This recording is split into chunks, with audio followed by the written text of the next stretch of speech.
来到 Maggie 的短剧雷达，我是短剧制片人 Maggie。扫描完本周全网热播短剧后，发现编剧们集体开打，萌宝锦鲤空降民国叙事，督军府竟靠赌石发家，悬疑赛道再添黑马作品，卤肉饭成为死亡意象载体。曾遭平台拒稿的民国题材剧本，现已跻身爆款预定序列，双女主灵魂互换复仇，开辟女性救赎叙事新维度。定江首府联合穿书女，双重生种田文玩出新花样。想知道哪部剧又获得了我们的一致推荐，又有哪部剧在我们的雷点上疯狂蹦迪？快来和我一起进入5月第一周的上榜短剧专业评析。这边推荐的第一部剧是本周的新上榜剧，叫做《督军府的满级小锦鲤》。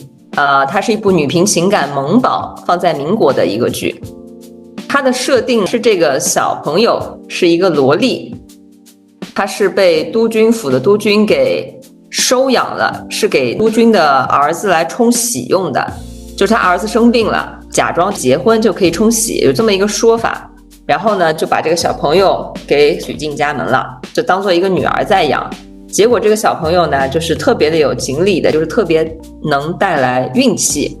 他能跟动物对话。赌石的时候他能看到这个石头是价值连城的，类似这种就一路上去能够帮扶这个督军，整体还是比较轻松有趣的。这个我看完以后的感觉就是它其实制作蛮好的嘛。这一期呢还有一个上榜短剧和它是同一个本拍的。对，那个本拍的呢制作很明显没有它精良，本几乎都差不太多，就是可能有一些不同的团队制作对剧本有一个微调，或者节奏上面有一个变动。这个它能够上第一，那就是不用说制作也好，节奏也好，演员选的也好，肯定是都要比另外一个版本是要高出很多的嘛。本来呢我是冲着这个男主的颜值呢，我也想推荐的。我觉得这个男主就属于短剧比较少见的，比较周正一点，比较传统一点那种帅气吧。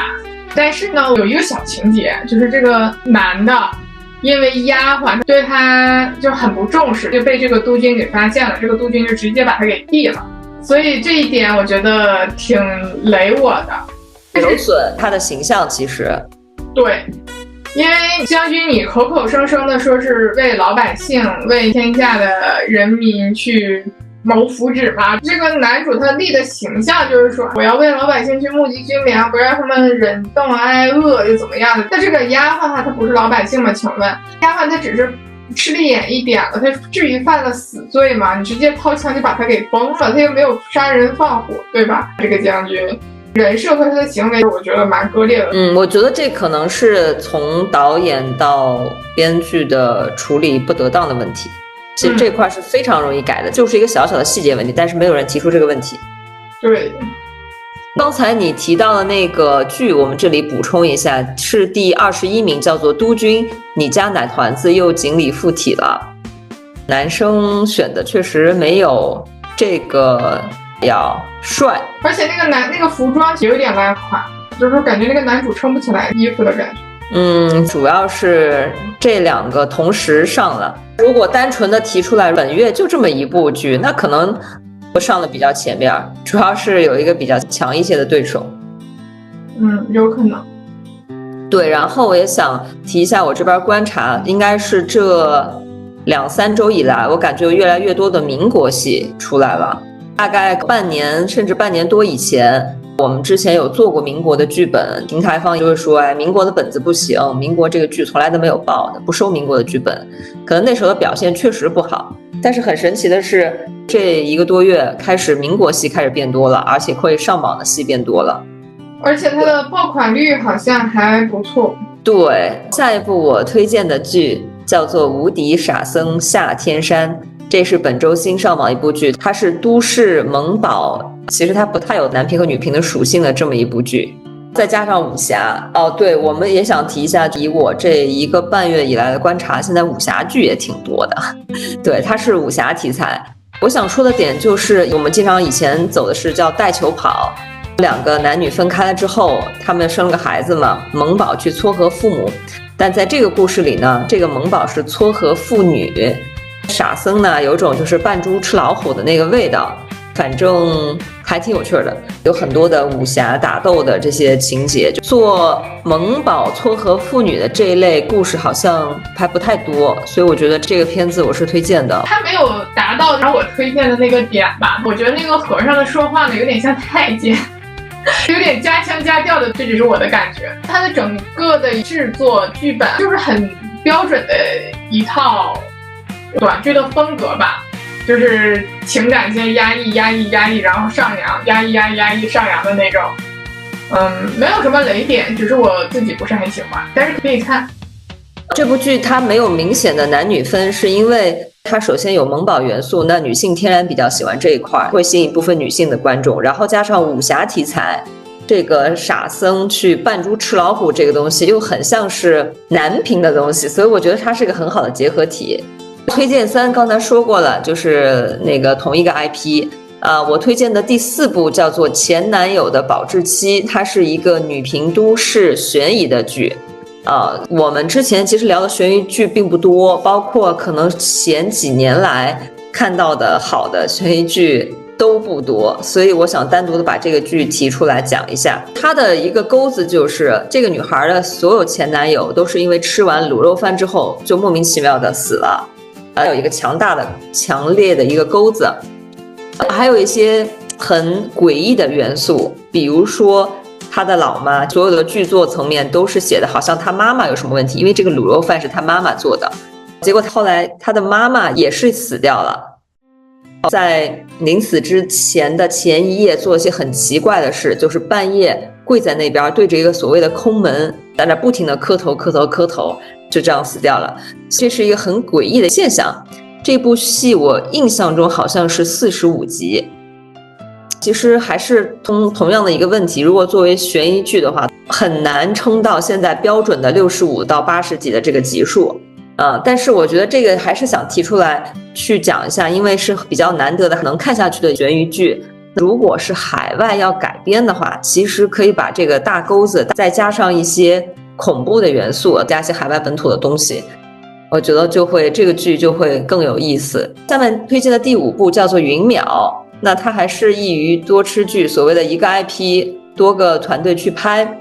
这个我们之前聊过是王小艺的版本，那这个是一个整体制作更精良，女主也挺漂亮，在短剧里边好像是比较新的演员，以前没有见过这个女演员，好像她是第1部戏，跟王小艺的那个版本不太一样的。这部剧的开头女主一直在讲自己的身世嘛，她不知道自己她一直不老，但是她失去了一部分的记忆，我觉得这是开头的一个钩子。直到这个她的仆人这个老头说你需要集齐5大神器你才会恢复你的记忆，稍微有一点区别。在剧作层面，我个人比较喜欢这个女孩拍的这一版云淼。王小艺的那一版吧，它是很长剧的风格，你没有觉得吗？王小艺那版就是从开头你就会觉得是一个非常强的一个女人，但是你不知道她在干什么，她没有这样的一个主线任务。她这个伏笔就是说我为什么这么牛逼，所以我觉得在剧作处理上云淼是更好的呀。他一开始就交代我为什么失忆，这是一个大的钩子，然后交代我要集齐5大神器，这个东西就很清楚。我可能更喜欢王小艺那一版，因为这一版的话它其实按照标准的短剧的剧本来给你创作的，它整个故事的推动呢，这边人看不起他，给他一顿贬低，尤其是那个老夫人，然后这个女主呢用一次次的行动去打脸他，但是这个老夫人呢就永远都不去长这个记性，就每一次都要去跳到他面前去干这些事情。我不是很喜欢情绪挑动的这种剧。王小艺那版的话呢，它也有一些情绪的挑动，但是不会像这么明显。我要说的有趣的第1部剧叫做《但行好事》，是一个男频逆袭的一个剧。我觉得有趣的点是因为它不是很像短剧，它有一点点长剧的感觉。他这个片我看了一下子，我感觉他想拍的有点像公路片儿，但是他全程又都在那块儿吵，就在那儿吵架，然后换了一个地方继续吵架。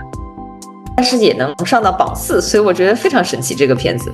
下面觉得有趣的第2部剧叫做《家父北凉王》，它是本周新上榜的一部剧，男频逆袭穿越古装。反正男主的话就是装傻，装一个痴呆的世子。我是觉得他演戏的时候还挺好玩，我觉得这个男主可以更放开一点，装傻子的时候可以更放开一点，那我觉得这部剧就更有趣一点。第3部我觉得有趣的剧叫做《我跑出租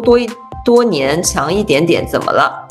这是本周新上榜的一部男频逆袭的剧，它又是一部赛车题材的剧。这部剧呢是有不少真正在开赛车的镜头，看样子呢也稍微花了点钱，而且甚至有一个翻车的镜头。我觉得有趣加吐槽的一部剧呢是第49名叫《妾她》，也是河马的一个剧，本周新上榜的甜宠女频的一个剧。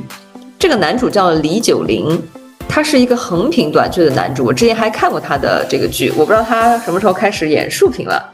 那很神奇。然后开头又是强制爱这一套，我就想简单说一下，我最近发现河马上榜的有很多都是那种有背离，就是平常这种对有一些禁忌之恋。你提到这个我就直接说一下子吧。这个男主他是按照自己喜欢的一个模子塑造了女主，这个女主就是从头到尾就是他的一个捏的娃娃。对，非常到位。我想吐槽的有成本不一，是这期榜单的第3名，开头就袭胸。作为一个女生来讲，我直接就会划过去。又是9周的剧，就是我很恶心这种，很下流。还有一个就是宫锁堂离，这个剧我没有看完，但是开头的话，我不推荐的这个男女主他们是在那块接吻嘛，就有一个床戏。但是他拍的没有什么美感，在我看来直接就把我送走了，我就感觉开局就是2坨生肉在那块生啃，不奇怪，又是9周的剧，所以我觉得这个制作这块上点心吧。还有一个叫引朱砂，我只是想吐槽一下子这一类，我不知道是谁给这些创作者们、这些编剧、这些作者啊，这到底是谁给他们这些勇气啊？认为驸马能够如此的软饭硬吃，公主都整得跟受气包一样，到底知不知道谁是君谁是臣啊？我他妈要是公主，我直接一巴掌给你扇飞了，我直接给你恭喜他好吧？你还有一个41名，甜心萌宝全家爱，又是那种生孩子入豪门的。我想吐槽的也是这一类，别再给女性制造这种幻想，真正能够通过婚姻实现晋级的，永远只有男人，不会有女人。下面我们来讲红果榜，我推荐的第1部剧叫做《穿书之炮灰变身天道亲闺女》，这是一个玄幻仙侠的题材，它是一个典型的专门攻打女性的一个短剧，比如说萌宝元素、修仙元素，还有各型各款的帅哥，这都是萌宝的这些师哥。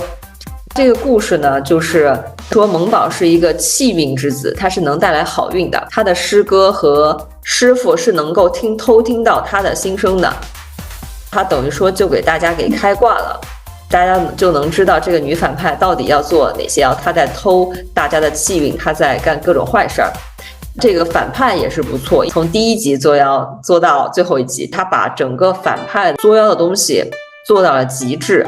我觉得这是比较有趣的点。宝宝吐槽也比较搞笑，整体都是还比较推荐的，我觉得女性会非常非常喜欢看，尤其是喜欢修仙题材的这种。这个剧也是上了双榜吧，上了红果的榜1和付费榜，就是热力榜的37。这个剧它排名很高，据说它在红果上面观看量也到了10亿了。新剧第1部一下子能够达到这个的数据量，我觉得它是应该把偷听心声、穿越、修仙的萌宝，再加上锦鲤。这几个元素全部融在一起了，而且融合的比较巧妙。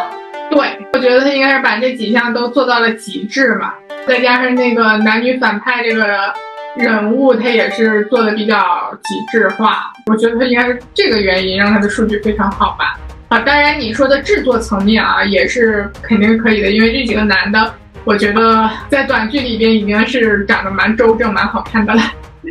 对，放在其他的短剧里，男主都是可以的，就等于说你把4个剧的男主放在了一起，这个剧肯定是花了血本的，因为这种能做男主的演员一般都不会特别的便宜。我这边推荐的第2部剧叫做《娇软美人分外勾人》，这个呢是一个双女主的剧，它是女主重生之后跟另外一个女孩灵魂互换了，这个女主也要帮她的侍女复仇。我想讨论的点是，这个单纯的复仇线跟现在这个双女主的复仇线有什么区别呢？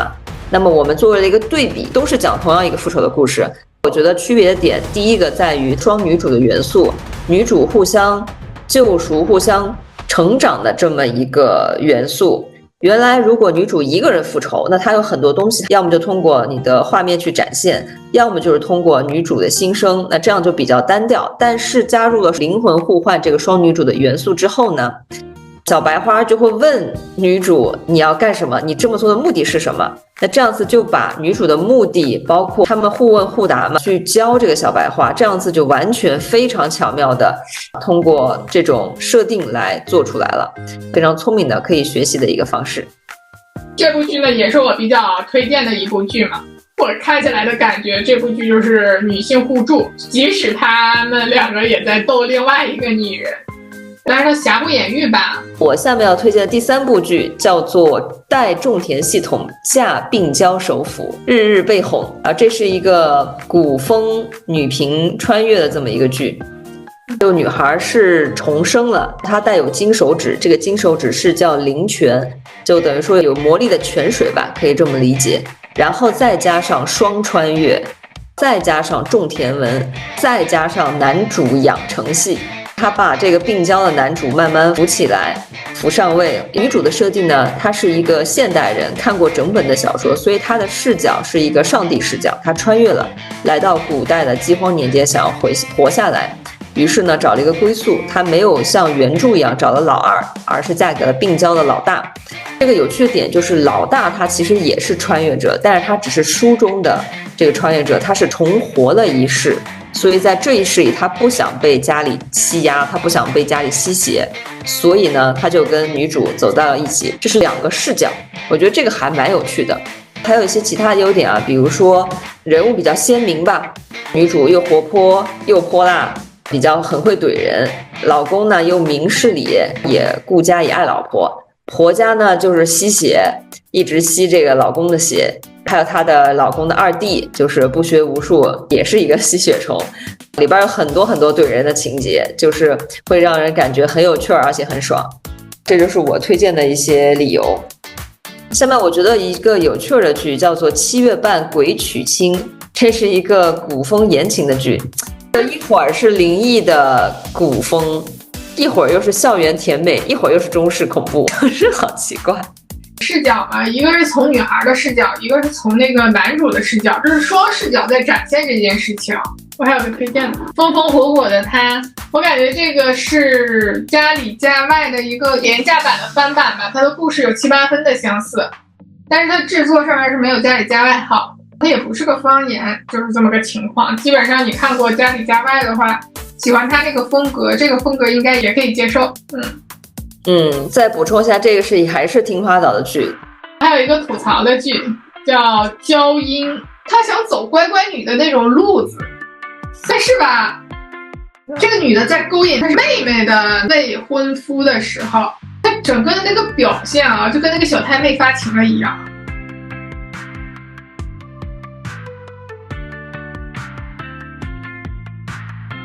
好了，本周的点评就到这里了。作为从业者，这周让我兴奋的不是某部剧的爆火，而是看到短剧市场的3个重要转向。第一，题材突破，曾被平台拒之门外的民国剧，如今竟有极高的爆款率。第二，叙事升级，娇软美人用双女主的设定，把传统复仇戏码玩出了新高度。第三，观众觉醒，观众正在抛弃情绪化叙事的故事，短剧正在逐步进入事件叙事。在此，我也给广大的创作者们2点建议：深耕人设，像嫁病娇首府那样打造记忆点角色，拒绝套路，别再让女主一重生就会另选一个高位男了。以上就是本周的短剧行业观察，你们最近有看到什么让人眼前一亮的短剧吗？欢迎在评论区分享交流。